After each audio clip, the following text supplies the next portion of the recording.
안녕하세요. 축구 전문 기자 한준입니다. 손흥민 선수가 왜 토트넘 허스퍼에서 직접 프리킥을 전담하지 않는지에 대한 궁금증과 우려, 심지어 분노의 반응들이 이제는 한국을 넘어 영국 현지를 흔들고 있습니다. 손흥민 선수가 우리 선수여서가 아니라 이제는 정말로 공정성을 따져야 할 정도로 손흥민 선수와 나머지 토트넘 선수들의 프리킥 능력의 차이가 확연히 드러나고 있거든요.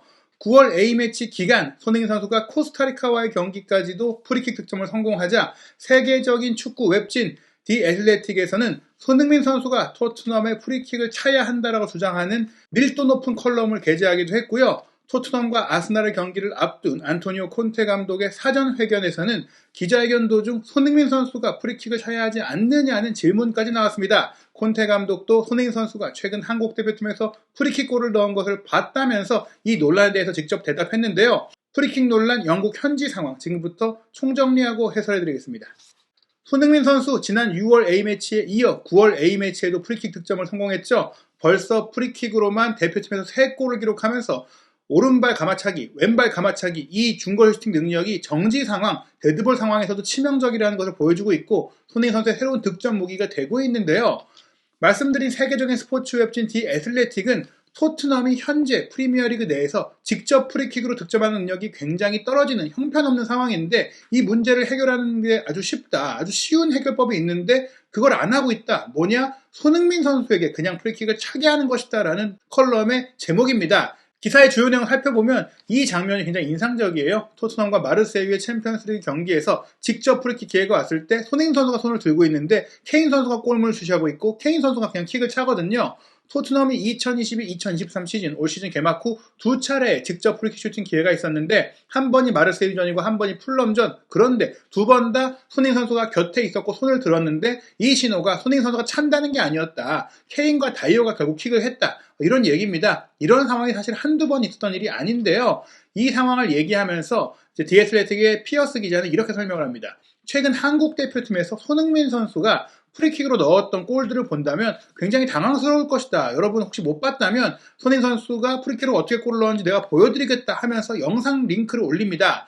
바로 지난주에 있었던 코스타리카와의 A매치 프리킥 득점, 그리고 6월달 칠레, 파라과이를 상대로 했던 프리킥 득점을 보여주면서 꽤 좋지 않느냐. 힘과 정확성, 휘어짐, 세련미까지 손흥민은 아주 뛰어난 프리키커이고 프리킥으로 골을 넣을 수 있는 선수다. 한국 대표팀에서 4달 사이에 프리킥으로만 3골을 넣을 선수다. 이렇게 얘기하면서 그런데 왜 손흥민은 토트넘 소속으로 뛴 239차례의 경기에서 5번밖에 직접 프리킥 기회를 얻지 못한 것이냐. 다시 말하지만 239경기에서 5번이다. 그 얘기는 거의 프리킥 슈팅 기회를 주지 않았다는 얘기거든요. 물론 다른 선수가 더 잘 찼기 때문에 득점을 했다면 이렇게 화제가 될 일이 아니지만 현재 기본적으로 프리킥 슈팅을 전담하고 있는 케인과 다이어가 프리킥을 찰 때 누구도 골을 넣을 거라는 기대감을 갖지 않는 상황이다. 심지어 2017-18 시즌 이후에 토트넘에서 무려 59회의 슈팅을 케인과 다이어가 찼는데 한 골도 넣지 못했다라고 기록적으로 분석을 합니다. 그러면서 이 둘뿐만 아니라 토트넘에서 나머지 선수들이 프리킥을 찼을 때도 마찬가지였다. 오히려 심지어 손흥민 선수만이 유일하게 이 기간 프리킥으로 득점을 한 선수인데 그 득점은 지난 시즌 초에 있었던 와포드전의 프리킥 득점이다. 그런데 이 골도 사실은 직접 프리킥이라고 하기보다는 사실은 크로스를 올린 것이기 때문에 직접 프리킥을 찼다는 기록으로 반영할 수 없는 기록이다. 프리미어리그 다른 팀들과 비교했을 때 토트넘의 프리킥 기록이 굉장히 형편없는데 2017년 이후 프리킥 슈팅을 시도한 팀들 중에서 토트넘은 평균 전환율이 5.5%인 프리미어리그에서 그보다 훨씬 못 미치는 3.2%에 불과한 득점 전환율을 기록 중이다. 전체 기록을 살펴보면 사우스햄튼이 제임스 워드프로드 덕분에 1위를 차지하고 있는데 더 큰 문제는 토트넘이 프리미어리그에서 50회 이상 프리킥을 시도한 팀들 중에서 맨유와 더불어 가장 많은 프리킥 슈팅을 시도한 팀이라는 것이다. 케인과 다이어가 그 중에 47%의 시도를 차지했는데 단 한 골도 넣지 못했다라고 하면서 이제 상세 기록이 나옵니다. 사우스햄튼이 104회 시도에 14골을 넣었는데요. 토트넘은 124회 시도에 4골을 넣었습니다. 맨유 역시 124회 시도에 6골을 넣었고 득점 전환율이 3.2%에 불과했던 것이죠. 그리고 2017-18 시즌 이후에 총 124회의 프리킥 슈팅 시도 중에 무려 44회를 해리 케인 선수가 찼어요. 그런데 한 골도 넣지 못해서 득점 전환율이 0%였고요.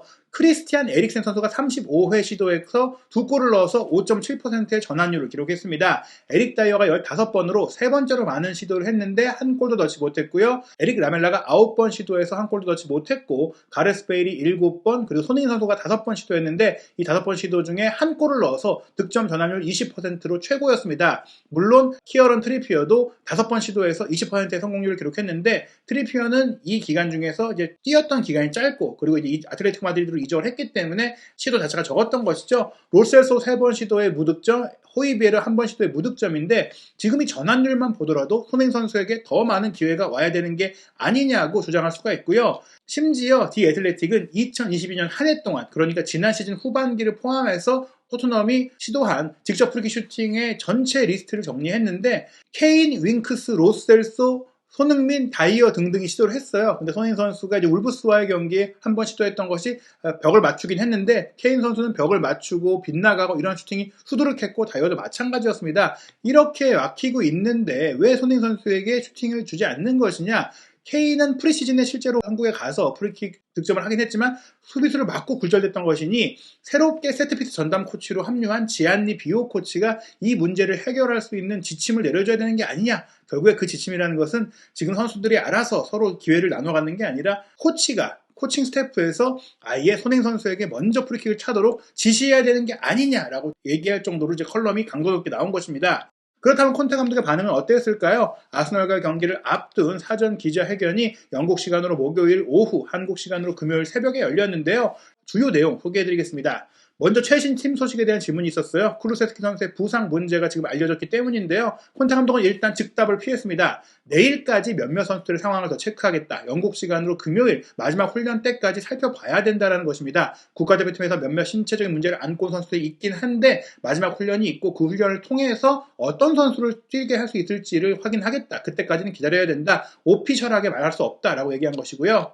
시즌 초반 선두 경쟁이 중요하죠. 아스널이 현재 1위, 토트넘이 3위인데 이번 경기 토트넘이 1위면 1위로 올라갈 수 있습니다. 이 시점에 선두에 올라가는 게 얼마나 중요하냐는 질문이 있었는데요. 콘테 감독은 신중하게 얘기했어요. 이제 막 시즌을 시작했다는 것이죠. 아스널이 현재 선두에 있는 것에 대해서 확실히 아스널이 환상적인 출발을 했고 맨유전 한 경기만 패했고 정말 좋은 팀이라는 걸 보여주고 있는데, 그렇게 된 배경에는 여름에 좋은 선수를 영입했던 것, 그리고 지난 시즌 막판 3경기를 남겨두고 우리에게 4위 자리를 내줬던 것을 잊지 않고 극복하기 위해 노력했고 결국 좋은 팀이 됐다라는 것, 아스널이 정말 열심히 잘했다라고 칭찬하면서 아스널의 퀄리티를 사실 잘 알고 있다. 지난 시즌에도 그랬지만 아르테타 감독과 수년 동안 함께하면서 조직력이 좋아졌고, 또 아르테타 감독이 젊은 감독이지만 멋진 경력을 쌓을 수 있는 정말 잠재력이 큰 감독이다라고 칭찬을 하면서 현재 아스널 분명히 프리미어리그 우승을 노릴 수 있는 6개 팀 중에 하나다라고 평가를 했습니다. 즉 그 6개 팀들 중에는 현재 순위권상으로도 6위 안에 있는 토트넘이 포함된다. 우리도 아스널도 우승을 노리는 팀이다라고 얘기한 것인데요. 최근 또 하나 화제가 유벤투스가 최근 부진한 상황 속에서 알레그리 감독과 결별이 유력하고 그 다음 감독이 콘테가 될 것이고 콘테도 그걸 원한다. 이런 보도들이 나왔는데요.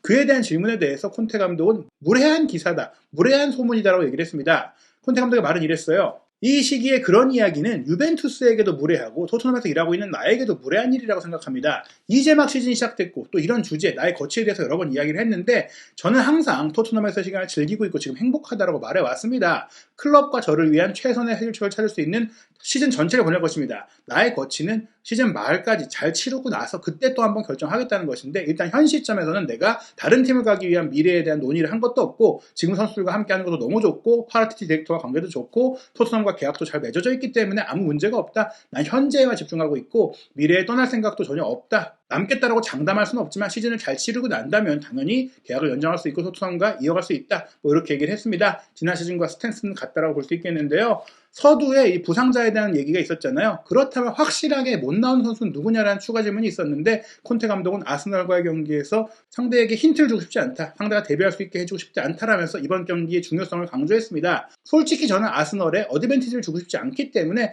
부상 선수에 대해서 말하고 싶지 않습니다. 연막이라도 칠 수 있겠다. 거짓말은 못하겠는데 말을 안 하는 노코멘트로는 할 수 있는 거 아니냐 이렇게 얘기한 것 같습니다. 확실히 몇몇 부상 문제에 직면하고 있긴 한데 이 문제는 비단 아스널과의 문제만은 아니다. 43일 동안 13경기를 치러야 하는 그 첫 번째 경기를 이제 막 시작하고 있기 때문에 사실 조금 몸 상태가 안 좋은 선수들 위험을 감수하지 않도록 해야 된다. 위험을 감수해서 중요한 경기라고 썼다가 큰 부상을 잃고 앞으로도 못 쓰게 되면 그건 재앙이 되기 때문에 우려되는 선수들에 대해서는 우리가 아낄 것이다 라고 이제 힌트를 주긴 했습니다. 결국 쿨루세스키 선수가 선발로 나오진 않을 것을 어느 정도는 알렸다고 볼 수 있겠는데 어찌됐거나 빡빡한 일정 속에 선수들 모두를 기용해야 되는 상황이라고 다시 한번 강조를 했고요. 그런 배경 속에 사실 쿨루세스키 선수가 뛸 수 없는 상황이라면 레스터시티와의 경기 후반전 손흥민 선수의 헤드트릭이 나왔던 상황에서 비수마를 투입해서 3-5-2로 전술을 바꿔서 3미드를 사용했던 그 전술을 시작부터 할 수 있겠느냐라는 질문이 있었는데요. 콘테 감독은 부인하지 않았어요.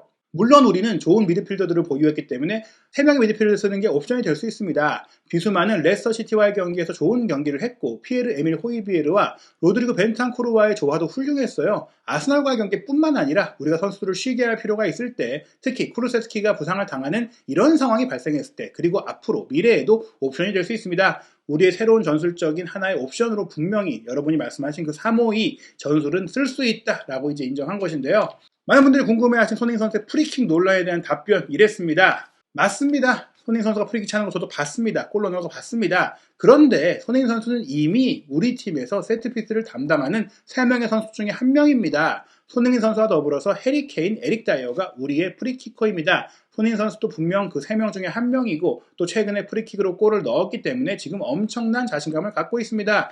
사실 케인도 다이어도 조금 이제 심정적으로 다뤄줄 필요가 있기 때문에 여기서 당장 이제 이 선수들을 못 차게 하고 손흥민 선수가 차게 하겠다 말은 할 수 없지만 분명히 받고 논란이 벌어지는 걸 알고 있고 손흥민 선수의 자신감도 알고 있다고 말한 것은 아마도 아스널과의 경기부터 직접 프리킥의 순번이 지금까지 케인, 다이어, 손흥민 순이었다면 손흥민 선수가 먼저 차는 상황이 나올 수 있을 것이다 라고 볼 수 있을 것 같습니다. 실제로 경기를 지켜봐야 알 수 있을 것 같은데요. 이번 주말 10월 첫 번째 일정에는 한국인 유럽파들의 릴레이 경기가 펼쳐집니다. 10월 1일 토요일 밤 8시 30분 아스널과 토트넘의 경기를 시작으로 밤 10시에는 김민재 선수의 선발 출전이 유력한 나폴리와 토리노의 세리에 A 경기 그리고 이강인 선수의 선발 출전이 유력한 마요르카와 바르셀로나의 경기는 자정을 넘어 10월 2일 일요일 새벽 4시에 킥오프합니다. 황희찬 선수도 웨스트햄과의 경기 교체 출전을 준비하고 있는데요. 이번 주말 유럽 빅리그에 도전하는 한국 대표 선수들이 멋진 경기를 펼칠 수 있길 응원하면서 지켜보겠습니다.